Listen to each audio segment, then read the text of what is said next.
It lies 2.5 miles beneath the surface of the North Atlantic, a ghost ship resting in eternal darkness. For over a century, the world has believed this was the RMS Titanic, the unsinkable marvel that met its tragic end on a cold April night in 1912. We have all heard the stories.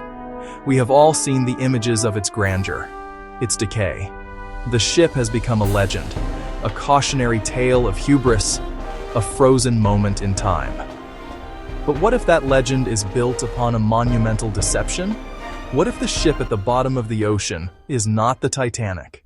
Hours before the Titanic was set to cast off from Southampton, one of its most famous and powerful passengers abruptly canceled his trip. John Pierpont Morgan, the billionaire financier, the man whose company owned the Titanic, decided not to sail. He claimed illness, a minor inconvenience that saved his life. Also canceling at the last minute were 50 other first-class passengers. Was this just a string of unbelievable coincidences? Or did these men know something?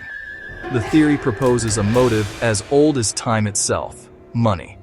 The Titanic had a sister ship, the RMS Olympic. Months before the Titanic's maiden voyage, the Olympic was involved in a serious collision that left her badly damaged and, crucially, uninsured for the full cost of repairs. The White Star Line was teetering on the edge of financial collapse. What if they devised a plan to switch the two nearly identical sister ships?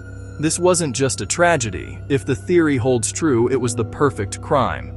To understand the motive, we must first go back 7 months before the Titanic ever set sail, to September 20th, 1911. On that day, the Titanic's older sister, the RMS Olympic, was leaving Southampton on only her 5th commercial voyage. She was the pride of the White Star Line. As she navigated the narrow Solent Strait, she encountered the Royal Navy cruiser, HMS Hawke. Narrow channel physics created a powerful suction, pulling the smaller warship into the Olympic's hull. The collision was catastrophic. The impact tore 2 large holes in the Olympic's starboard side, one above the waterline, one below the waterline. Seawater flooded 2 watertight compartments. A propeller shaft was twisted and useless. The ship limped back to port, but she was severely wounded. A Royal Navy inquiry was convened. The Admiralty Court blamed the Olympic. The ruling was devastating. White Star was liable for HMS Hawke's damage, and insurance for Olympic's repairs was denied. The company held an astronomical bill, could not afford it, while their flagship generated 0 revenue. The wounded giant sat in dry dock, a constant, costly reminder. Parts and manpower meant for Titanic were diverted. Titanic's final outfitting was pushed back, her maiden voyage delayed. The collision created a domino effect, a chain reaction of financial and logistical problems, pushing White Star toward a desperate decision. The White Star Line was owned by a massive American shipping conglomerate, the International Mercantile Marine Company, the IMM. And the true master of the IMM was J.P. Morgan. The IMM was heavily leveraged and burdened with enormous debt. It had failed to pay a single dividend.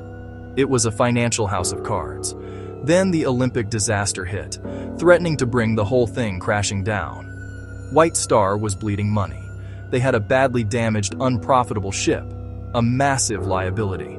They also had a brand new, identical sister ship nearing completion, insured for £1.5 million. To a ruthless businessman, the situation could look like an opportunity to turn their biggest liability into their greatest asset.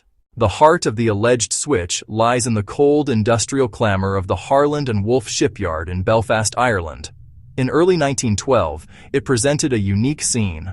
The 2 largest moving objects ever created by man were sitting side by side. In one dry dock lay the wounded RMS Olympic. Looming nearby was its younger sister, the RMS Titanic.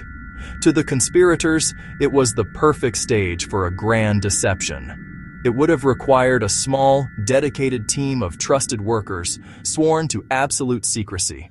Their task, to methodically strip the identity from each vessel and swap them.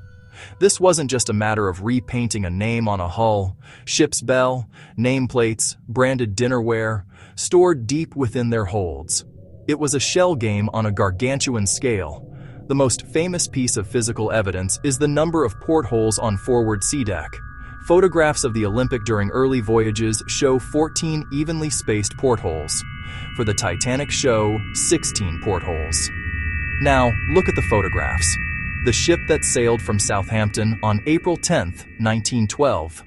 Every clear photo from that day shows only 14 forward sea deck portholes. Photographs of the ship that later served for decades as the Olympic show 16 portholes. The ship that sank had the Olympic's porthole pattern. The ship that survived had the Titanic's. Historians say the change was documented. Conspiracy researchers ask, where is the documentation? They claim no official change order has ever been produced. Beyond the portholes, another piece of physical evidence, a persistent lean to the port side, allegedly gave the ship a 2-degree list to port. Lawrence Beasley, a second-class passenger, specifically noted the list. At the time, it was dismissed as a quirk, uneven cargo loading, or the uneven burning of coal. But was it? Could this have been the lingering ghost of the Hawk collision, a permanent scar on the ship's frame? The ship that claimed to be the Titanic was displaying the exact injuries of its older sister. The plan, if the theory is correct, was for a controlled, theatrical sinking. It was supposed to meet its end in a busy shipping lane, close to a designated rescue vessel. The rescue vessel was allegedly the SS Californian. Captain Stanley Lord had stopped for the night, trapped by a massive ice field. The Titanic was allegedly directed to this precise location. But the North Atlantic in April is unpredictable.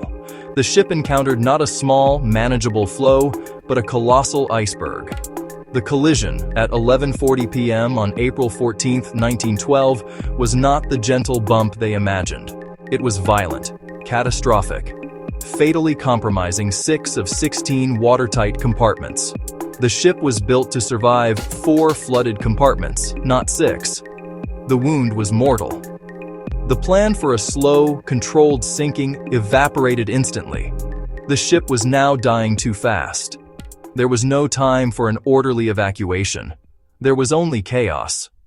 Just 10 miles away, a silent observer sat on the dark horizon, the SS Californian.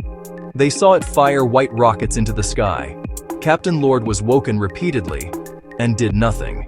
He didn't wake his wireless operator. He didn't steer toward the ship. How could a veteran ship's master see 8 rockets and not recognize them as a desperate cry for help? The switch theory suggests he was waiting for a different cue, a cue that never came. The silent watcher remained silent, and history recorded the tragic consequences. The bodies were pulled from the water. Grief turned into outrage. People demanded answers and accountability. Investigations opened almost immediately. Witnesses testified under oath. Yet, amid the public hearings, certain things were muted. Questions about ship identity were politely sidestepped. The grand narrative hardened fast. The company endured. Some crew members who might have known more kept their mouths shut. A few died under unclear circumstances within years. Coincidence is a comfortable answer, but it is not always the truth. In 1985, Robert Ballard and his team found the wreck. The name Titanic had been photographed on the bow. Many took that as final proof. The discovery, to most, ended the debate. But to others, the find opened new puzzles. Skeptics pushed back hard. They highlighted incontrovertible engineering signatures that tied the wreck to the Titanic's build sheets. The official story offers closure, but leaves nagging questions. The conspiracy supplies answers, but demands belief in audacity. The truth, perhaps, remains where it has for over a century, frozen in time, 2.5 miles beneath the waves. It leaves us with one final haunting question.